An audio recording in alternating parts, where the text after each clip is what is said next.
Psalm 46 today, a psalm often used on Remembrance Day or in times of war or national or world turmoil, and rightly so.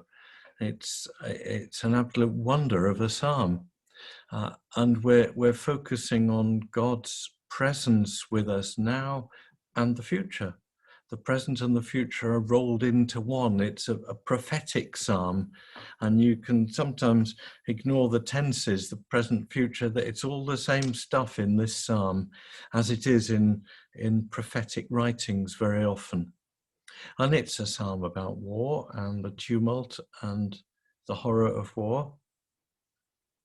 And it's a psalm about peace and the only one who can bring peace, but who does so in a way as a warrior. Some of our best hymns, old and new, are based on this psalm. God is our refuge and strength, a very present help in trouble. Therefore we will not fear, though the earth should change, though the mountains shake in the heart of the sea, though its waters roar and foam, though its mountains tremble with tumult. Even if the world is falling apart physically, even with the enormous earthquakes and tsunamis and everything, and the mountains falling into the sea, we need not fear, because God is our refuge and strength and very present in trouble, not a distant God, a present God, and a God very much in trouble. He doesn't hide away when there's trouble. He is there in the midst. And however calamitous things become, God is our refuge and strength. That's what this psalm is about, but it goes deeper than that. It talks very, very personally, in a way, about the believer's security. We move on.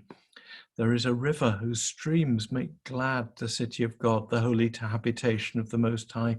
God is in the midst of the city. It shall not be moved. God will help it when the morning dawns. The nations are in an uproar. The kingdoms totter.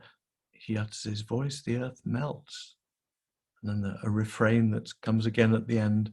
The Lord of hosts is with us. Hosts means armies, huge armies. The Lord of armies is with us.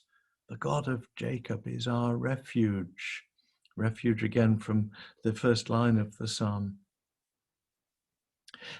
In God's city, there is peace. There is refreshment. God is present. He is in the midst.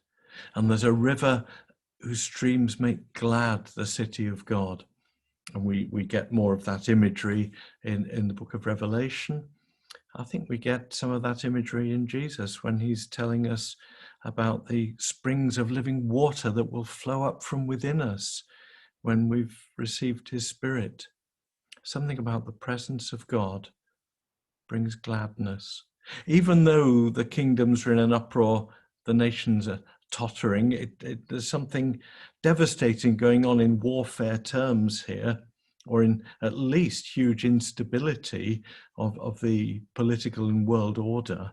It's all falling apart. But for the believer who knows God's presence, who knows God's city, God's dwelling,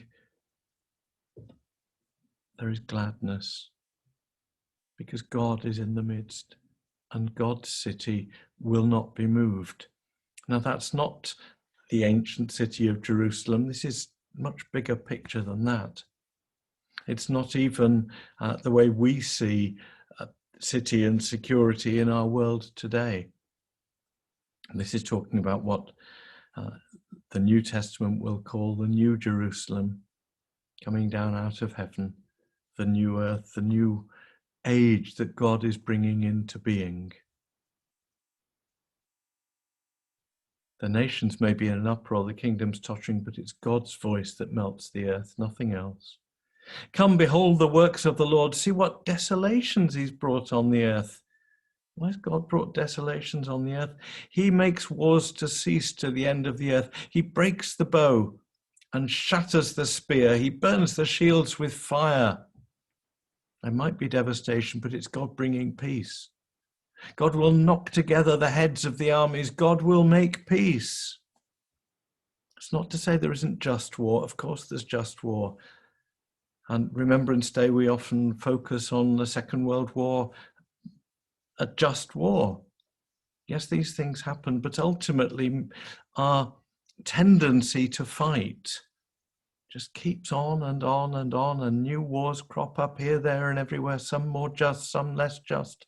And ultimately, God will not have it. God will break the bow and shatter the spear and burn the shields, and he will say, "Be still and know that I am God. I'm exalted among the nations. I'm exalted in the earth."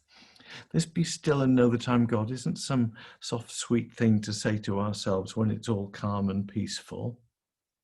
This is God roaring out in the tumult of a world at war with itself.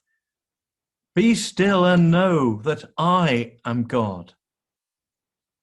I am exalted among the nations. I'm exalted in the earth. And so we close. The Lord of hosts is with us. The God of Jacob is our refuge. This isn't a weak God who'll sit with us and hold our hands in hard times. This is a God who'll fight for us, who's more powerful than any army, who can defeat any armaments. This is our God, victorious in battle, who brings peace and joy and stillness, so that we may know that he is God. He is with us. He is our refuge. Amen.